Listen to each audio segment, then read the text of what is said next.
Hello, welcome to PK tutorial. So today our topic is about types of CSS. तो आज हम पढ़ेंगे CSS के टाइप्स के बारे में, यानी कि हम HTML के डॉक्यूमेंट में CSS को किस किस तरीके से अप्लाई कर सकते हैं, उसको किस तरीके से लगा सकते हैं। तो यहाँ पे मैंने 3 टाइप्स आपके लिए लिखे हैं जो कि हम CSS में यूज़ करते हैं। CSS के 3 टाइप्स है। सबसे पहला है हमारे पास इनलाइन CSS, तो इसके बाद है हमारे पास इंटरनल CSS और तीसरा है एक्सटर्नल CSS। तो ये 3 टाइप्स है CSS के। इन तीनों को हम देखते हैं कि ये कैसे यूज़ करते हैं CSS को, जो हम HTML में किस तरीके से यूज़ करते हैं। तो सबसे पहले हम देखते हैं इनलाइन CSS। तो इनलाइन CSS यानी कि टैग के अंदर CSS लगाना, यानी कि एक टैग जो होता है उसके अंदर हम CSS लगाते हैं। जैसा कि यहाँ पे मैंने एग्जांपल के लिए H1 के अंदर मैंने ये इनलाइन CSS लगाया है, तो ये हमारे पास इनलाइन CSS हो गया। इसके बाद है इंटरनल CSS, इनके इंटरनल CSS पेज के अंदर CSS लगाना, यानी जो हमारा HTML का पेज होता है उसके अंदर हम जो CSS लगाते हैं उसको इंटरनल CSS कहा जाता है। जैसा कि यहाँ पे ये स्टाइल का टैग लगाया है और इसके अंदर मैंने कुछ CSS लगाया है H1 पे, तो इसको हम इस तरीके से कर सकते हैं।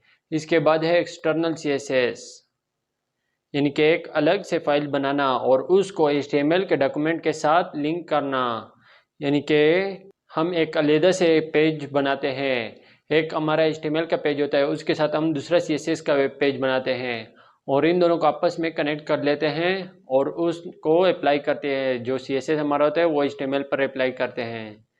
तो आइए इसको प्रैक्टिकली करके देखते हैं कि ये कैसे होता है। So let's start.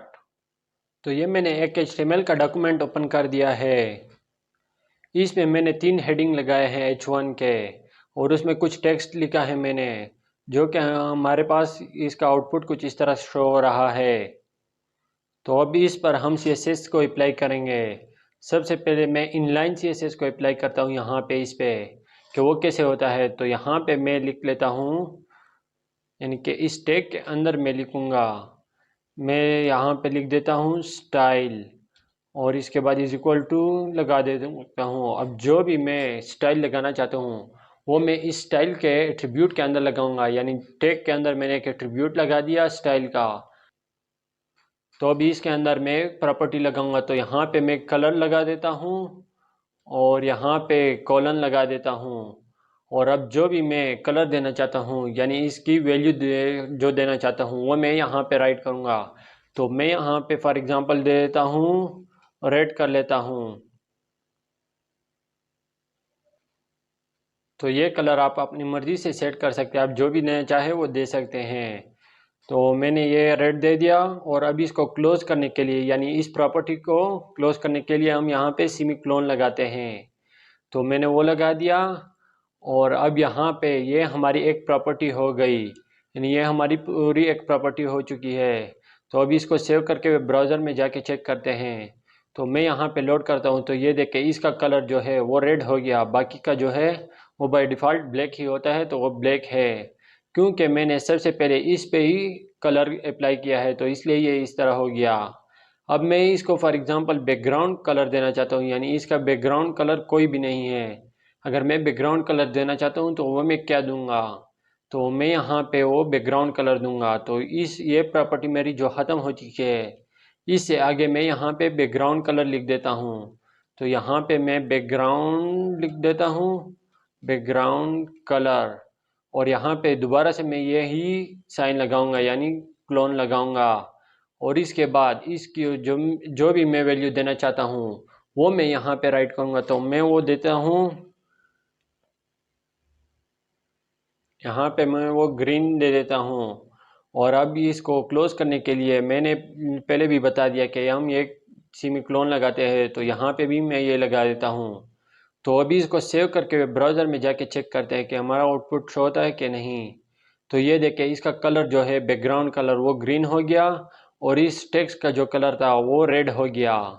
तो इस तरीके से हम इनलाइन CSS को यूज़ कर सकते हैं। अब इन बाकियों पर जब मैं अप्लाई करूँगा तो उसके लिए मुझे दोबारा से ये कोड राइट करना पड़ेगा। तो मैं इसको कॉपी कर लेता हूँ यहाँ से और तीनों पर यही अप्लाई कर देता हूँ, यानी इसी को पेस्ट करके इसको मैं सेव कर देता हूँ। तो अब ये देखें, ये मेरे पास तीनों पर अप्लाई हो गया। लेकिन अगर ये टेक्स्ट हमारे पास ज़्यादा हो, यानी इसी तरह और भी ज़्यादा टेक्स्ट हो, तो उस पर हमें बार बार ये कॉपी पेस्ट करना पड़ेगा। हर लाइन में हमें अलग अलग CSS लगाना पड़ेगा, तो कितना ज़्यादा टाइम लगेगा। तो उससे बचने के लिए हम इंटरनल CSS का यूज़ करते हैं। तो वो कैसे करते हैं, तो अभी हम उसको देखते हैं। तो मैं यहाँ से इसको हटा देता हूँ, यहाँ पे तीनों से मैं इसको हटा देता हूँ और इसको भी हटा देता हूँ। तो अब इसको दोबारा से सेव करके वेब ब्राउज़र में चेक करते हैं। तो ये देखिए, ये हमारे पास फिर से सिंपल सा टेक्स्ट हो गया। तो अब मैं इस पर इंटरनल CSS को यूज़ करूँगा। तो वो हम कैसे करेंगे, तो उसके लिए मैं यहाँ पे हेड के टैग के अंदर, यानी इसके अंदर मैं एक टैग यूज़ करूँगा, स्टाइल का टैग मैं यहाँ पे यूज़ करूँगा और इसको यहाँ पे क्लोज भी कर दूँगा। तो ये मेरा स्टाइल का टैग हो गया। अब जो भी मैं इंटरनल CSS करूँगा वो मैं इसके अंदर राइट करूँगा। तो मैं यहाँ पे H1 पे करना चाहता हूँ CSS, तो मैं यहाँ पे H1 लिखूँगा और इसके बाद मैं कर्ली ब्रैकेट 2 लगाऊँगा और यहाँ पे मैं इंटर कर देता हूँ। इसको हम अगर अलग अलग लाइन में लिखेंगे तो ये हमें सही तरह से समझ आएगा। तो मैं यहाँ पे लिख लेता हूँ, फॉर एग्ज़ाम्पल मैं इन हेडिंग को, तीनों हेडिंग को एक साथ ही देना चाहता हूँ, इसलिए मैं इंटरनल CSS यूज़ कर रहा हूँ। तो मैं इसको कलर दे देता हूँ, फॉर एग्ज़ाम्पल मैं यहाँ पे ब्लू कर देता हूँ और यहाँ पे दोबारा से मैं क्लोन लगाऊंगा, यानी सेमी क्लोन लगा देता हूँ। तो मेरी ये एक प्रॉपर्टी हो गई। इसी तरह मैं अगर बैकग्राउंड कलर लगाना चाहता हूँ तो मैं वो भी दे देता हूँ। यहाँ पे मैं बैकग्राउंड कलर लिख देता हूँ और यहाँ पे क्लोन लगा देता हूँ और मैं जो भी बैकग्राउंड कलर देना चाहता हूँ वो मैं लिख देता हूँ। फॉर एग्ज़ाम्पल मैं यहाँ पे राइट कर देता हूँ, ग्रीन कर लेता हूँ और यहाँ पे सेमीकोलन दोबारा से लगा देता हूँ। तो अभी इसको सेव करके चेक करते हुए ब्राउज़र में कि ये कैसे शो होता है। तो ये देखें, हमारे पास तीनों पर ये अप्लाई हो चुका है। अब अगर मुझे ये टेक्स्ट का कलर अच्छा नहीं लग रहा, मैं इसको अगर कोई और देना चाहता हूँ, फॉर एग्ज़ाम्पल मैं यहाँ पे ब्लू की जगह वाइट कर लेता हूँ। तो अभी इसको सेव कर देता हूँ। तो ये देखिए, ये ब्लू हो गया तीनों का। अगर मेरा यहाँ पे इस पे अलग अलग CSS होता तो मुझे हर एक लाइन में यही वाइट कलर राइट करना पड़ता। तो मेरा जो ये इंटरनल CSS है इसमें मुझे सिर्फ एक ही बार वाइट कर दिया मैंने और यहाँ पे तीनों पर अप्लाई हो गया।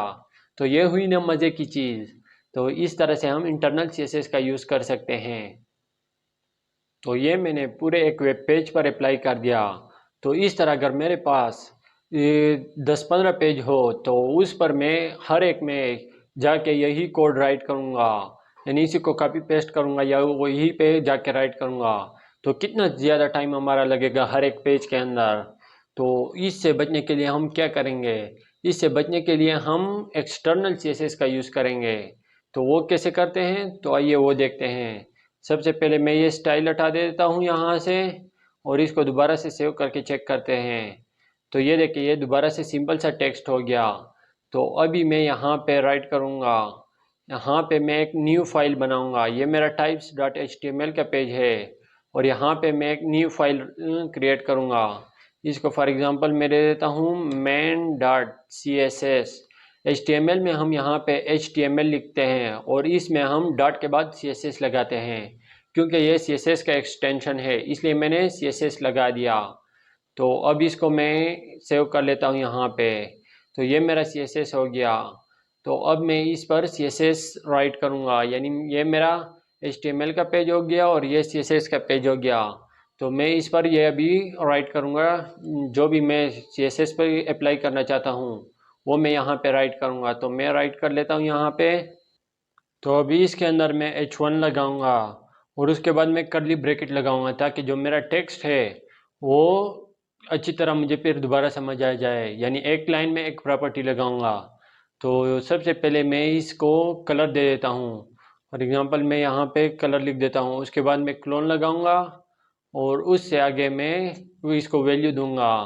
फॉर एग्ज़ाम्पल मैं इसको बैकग्राउंड दे देता हूँ, ब्लैक कर लेता हूँ और उसके बाद मैं सेमीकोलन लगाऊंगा।